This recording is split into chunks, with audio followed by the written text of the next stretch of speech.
Something to ask yourself is if this year was a case of mistaken identity for yourself and or other people that you've been in a relationship with. I'm your host, Isaiah. It is the last week of the new year. Well, last week of the old year, and we're stepping into the new year.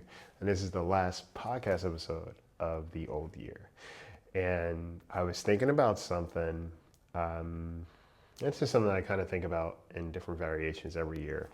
Is did I do what I said I would? Is this year what I expected it to be? Okay. Did I accomplish what I desired? Did I experience what I desired?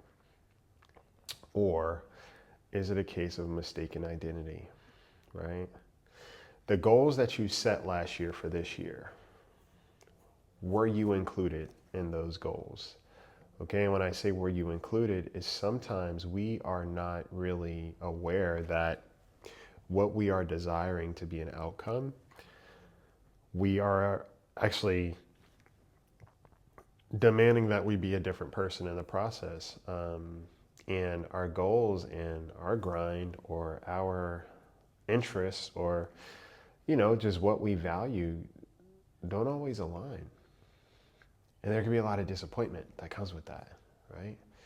And even in relationships, something I've been hearing so much recently, and it's just wow. Maybe it's just, I don't know. I think it's just a more common thing is how much people are falling out with their friendships specifically. We hear about breakups all the time throughout life. You hear it in music, you hear it in movies, like breakups. It's always the talk of the town. It's common. It's encouraged, right? It's an ability to share your experience with another person. But when it comes to friendships, the falling out of friendships, it seems kind of like an underground club, right? Where you're not really able to talk about these things or the experiences or how they impact you, right? So it's like a secret society for talking about the fallout of friendships. However, it's becoming more streamlined, right? More people are starting to talk about it, not even gender specific. Typically, you would hear women talk about how they've lost out on friends and how hurtful it's been and just how devastating it is. But guys are now starting to talk about it too, where it's like, oh man, I never expected that this guy that I've been friends with for God knows how long, we are no longer homies, right? Our relationship kind of hit its point. And then you get into the kind of interwoven aspects of it where people are talking about, well, I don't know why it happened. It just out of the blue, they just stopped talking to me. And I never really think that that is a full truth. Because to stop talking to someone is an active choice. It's not a slip up, right? And to continue not talking to someone is an active choice. It's not a slip up. So when we say we don't know why somebody just out of the blue stopped talking to us, a lot of times there's information there. It could be them or it could definitely be us. And it's something we're blind to or something that we may not be willing to accept. Okay? But in all of that, sometimes it is mistaken identity.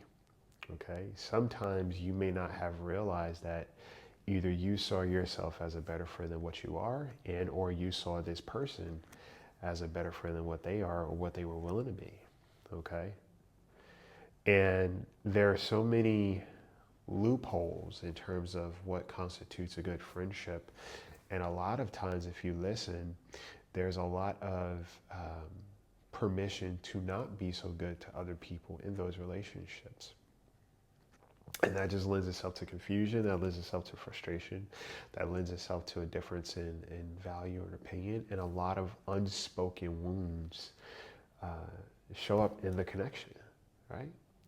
So sometimes it's just like, oh, was it a case of mistaken identity where I thought that we meant more to each other than what we actually do? I maybe have put you in a place in my life that you were not supposed to be in. Maybe I inserted myself into your life and I overthought my significance of myself in your life. Why? Because of all the history and the things that we did together. And I think the more that you start to um, just unpack and really lean into what your own habits are, what your own disciplines are, but also the patterns of relationship, you may realize sometimes your relationships are cases of mistaken identity, where you thought somebody was who they are not, and you thought that you were somebody that you actually are not. Stepping into the realm of people pleasing, right? Sometimes, or a lot of times, people pleasing is the result of trying to be something that somebody would like, which means that you were doing a lot more of what you probably don't like, which means that at the end of the day, it is not you showing up in these spaces. Okay. There's a lot of times we may make the mistake of identifying ourselves as something that we are not, right? To say that you are a thoughtful person or you're just a giver and all this. Sometimes that's a case of mistaken identity, okay? You mistake what it means to be any of those things, and you think that what you were doing is healthy. You think that what you were doing is appropriate. You think that what you were doing is supposed to be receptive. It is not, okay? You may align with certain people's behaviors or appease their behaviors because you want to keep them in your life, but it's a mistaken identity because what you think is actually okay may not be okay with you at all. And then when it comes to your goals this year, what did I say I was going to set out to do and change? And how much did I actually notice in terms of my changes? Or does this year feel like it was a year of very similar events in contrast to last year? It was the same exact thing happening over and over again. What we need to understand is like, I don't care if you have a 9 to 5. I don't care if you've been in a relationship for a very long time. I don't care if you grew up in the same town and you never left. No 2 years have to be the same. And honestly, no 2 days even have to be the same. That is kind of contingent on you. It is not to say that every day has to be completely different. Because for me, I love consistency. I am a creature of habit in certain ways. I truly do value consistency. However, I am a very dynamic person, right? Which means that I am still willing to incorporate new things, new experiences, new lessons, new ways of operating into my lifestyle, especially if it helps me to grow. So you can have both. You can have a very dynamic life with a certain level of consistency, right? Consistency and complacency are not the same, okay? And when you understand that, I think it will lend itself to you having a healthier understanding of what it means to have goals, what it means to be successful, what it means to be happy, okay? Because you don't completely limit yourself and you don't force yourself into a box that you probably don't belong in. Okay, we are not fixtures in the world. We are moving parts constantly. If our bodies are not moving, our brains sure as hell are, right? And you're allowed to do something with that information. I want you to ask yourself, how many times was I scared this year? Okay, how many times did I make it a point to put myself in positions that challenged me to grow? I had some very interesting moments this year. Very interesting growing moments this year. And this year has been so quick for me personally. In my head, I'm like, this year ended as quick as it started. At the beginning of this year, there was so much that I had desired to do. And I did those things, right? I did those things, but it's funny because a lot of these things required a lot of my brain power. And a lot of these things required my focus. The way that I was able to achieve a lot of those things is that I didn't really have too many external distractions, even when it came to my relationships, right? One of the goals this year was to solidify and really ground my connections. Some that I've already had. The goal was to just enhance them more, right? To not get complacent in this idea of just because we've known each other for this long, now we backslide, we get lazy, and we don't really put forth effort into our relationship, right? Every year that I grow, you grow with me. That's the goal. We grow together. And even if we are growing in different aspects in our individual lives, we are still very much a part of each other's lives, right? There's something that I hear a lot when people say, oh, yeah, everybody has their life. Well, if somebody is in your life, they are a part of your life. There's no such thing as a separate life. And I think when we understand that, we can recognize it's like, oh yeah, we are doing life together, right? And we have different sections of what's going on, but at the end of the day, our lives are incorporated into one another. We are a part of each other's lives. That's what it means to do that. All right. So this year, my focus and my goal was very much, what do I want to happen? What do I want to change? Okay. What do I wish to say the same? What do I feel uneasy about? What do I feel safe about? Okay. What do I feel confident about? What am I a little uncertain of? And every time those moments popped up for me, I was able to recognize and understand, okay, am I going to change this thing or am I going to keep it? And if I'm going to change it, what does that change look like? And some changes we will try to resist, but they will inevitably show up. Okay, you can't really, you can prolong a change, but if you prolong that change, you will start to notice that if it's a relationship issue, for example, that relationship becomes more radioactive, if you will. Like every little thing becomes something explosive, or every little thing becomes a bigger offense.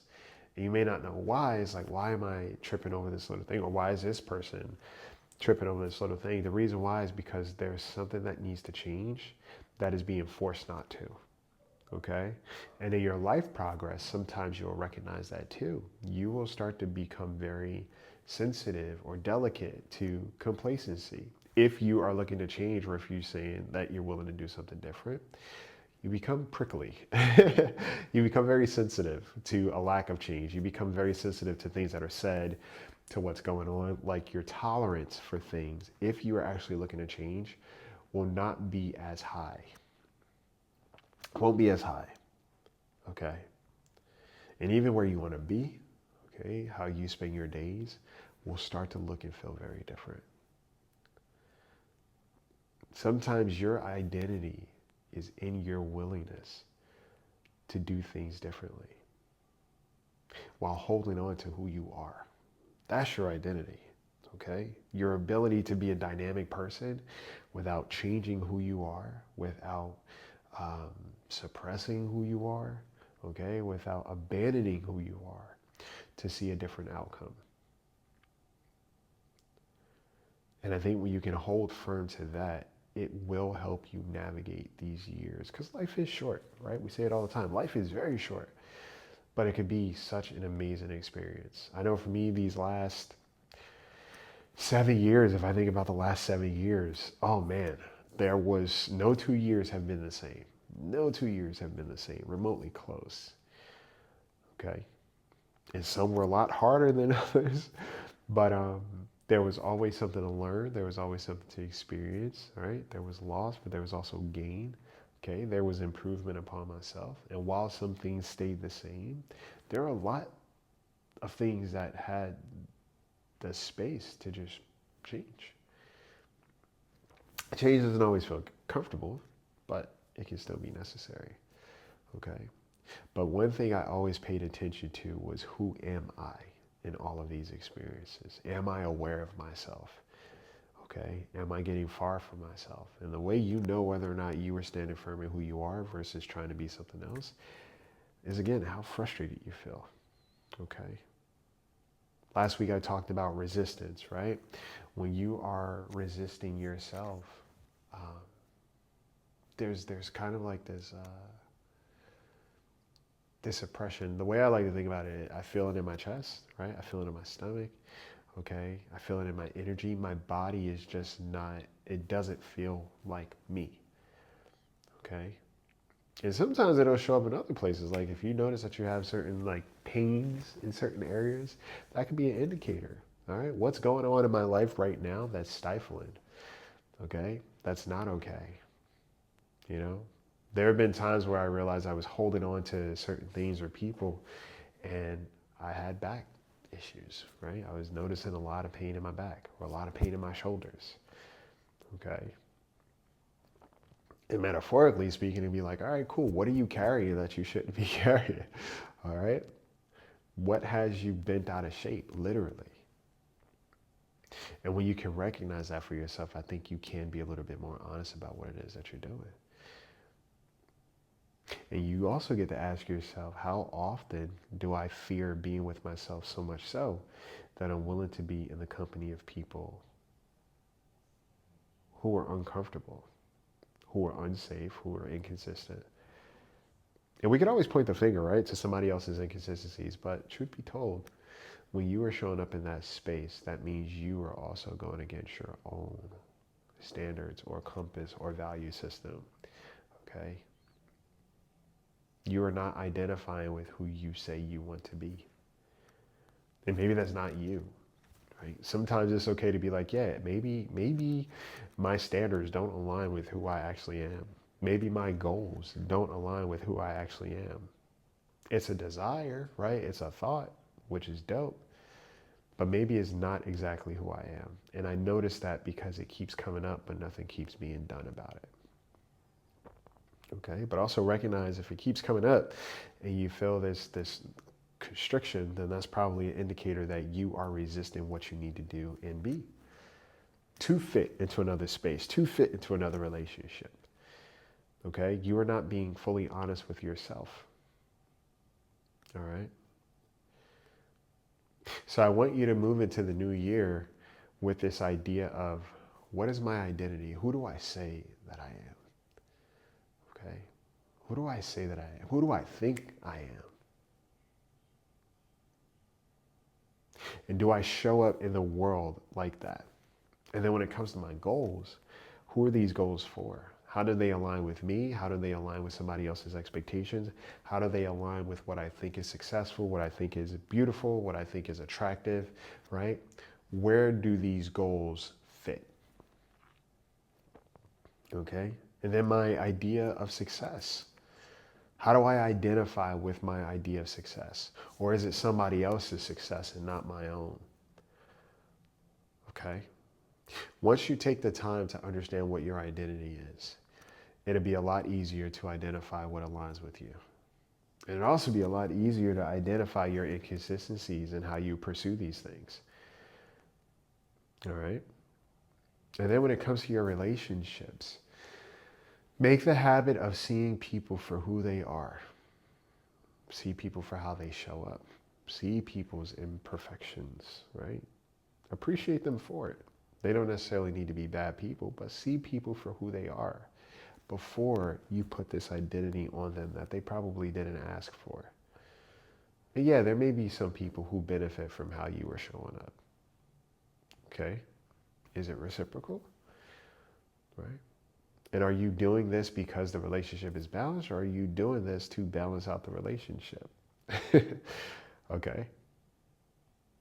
Really think about your identity moving into the next year. It's so many years to come. Think about your identity in life. Who is it for? Ask yourself, when I think about myself, who am I for? Am I for myself, or am I for the approval of other people? I hope you guys have an amazing New Year celebration, an amazing New Year ritual, some tradition, and just a moment to recognize I made it another year. And that can be a challenge in itself. And that's something I need to be proud of. And that's something I need to take heed to. Okay. Moving to this next year, understanding what is my identity? What do I want to identify with moving forward? And you go from there. Okay? Take care of yourselves. Please take care of yourselves. Take care of each other.